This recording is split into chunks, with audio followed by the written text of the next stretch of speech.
Iran ও যুক্তরাষ্ট্রের মধ্যে চলমান উত্তেজনা থামাতে নতুন করে চুক্তির চেষ্টা শুরু হলেও সবচেয়ে বড় বাধা হয়ে দাঁড়িয়েছে পারস্পরিক আস্থাহীনতা। ইরান সম্প্রতি 14 দফার একটি প্রস্তাব দিয়েছে, যা বর্তমানে যুক্তরাষ্ট্রের প্রেসিডেন্ট ডোনাল্ড ট্রাম্প পর্যালোচনা করছেন। এই প্রস্তাবের মাধ্যমে দ্রুত সময়ের মধ্যে স্থায়ীভাবে যুদ্ধের অবসান চায় তেহরান।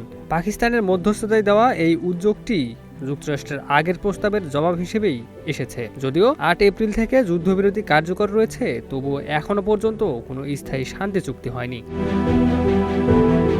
ইরানের প্রধান দাবিগুলোর মধ্যে রয়েছে ভবিষ্যতে হামলা না হওয়ার নিশ্চয়তা, তাদের আশপাশ থেকে মার্কিন সেনা প্রত্যাহার, নিষেধাজ্ঞা তুলে নেওয়া, আটকে থাকা সম্পদ মুক্ত করা এবং যুদ্ধের ক্ষতিপূরণ প্রদান। পাশাপাশি তারা হরমুজ প্রণালীর উপর নিজেদের কৌশলগত নিয়ন্ত্রণ বজায় রাখতে চায় এবং আন্তর্জাতিক চুক্তির আওতায় ইউরেনিয়াম সমৃদ্ধ করার অধিকারও দাবি করছে। অন্যদিকে যুক্তরাষ্ট্রের অবস্থানও বেশ কঠোর। তারা চাইছে ইরান পারমাণবিক কর্মসূচি পুরোপুরি ত্যাগ করুক এবং হরমুজ প্রণালী থেকে অবরোধ তুলে নিক, যা তাদের কাছে লাল দাগ হিসেবে বিবেচিত।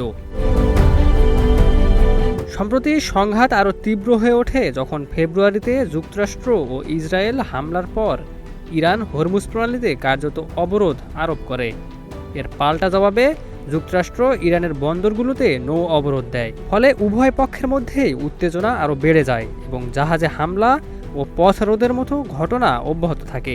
এই পরিস্থিতির কারণে বিশ্ববাজারেও প্রভাব পড়েছে, বিশেষ করে জ্বালানির দাম দ্রুত বেড়ে চলেছে। এদিকে ডোনাল্ড ট্রাম্প জানিয়েছেন ইরানের প্রস্তাবটি গুরুত্ব সহকারে পর্যালোচনা করা হচ্ছে। তবে তিনি সতর্ক করে দিয়েছেন যে ইরান যদি খারাপ আচরণ করে তাহলে আবারও সামরিক হামলা শুরু হতে পারে।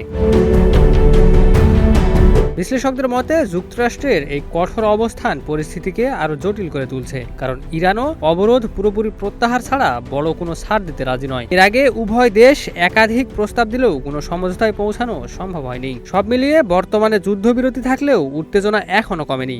বিশেষজ্ঞরা মনে করছেন এই সংকটের সমাধান কূটনৈতিক পথেই সম্ভব। তবে পারস্পরিক অবিশ্বাস দূর না হলে স্থায়ী শান্তি চুক্তি করা অত্যন্ত কঠিন হয়ে পড়বে। Ekramuzzaman, news flash 71।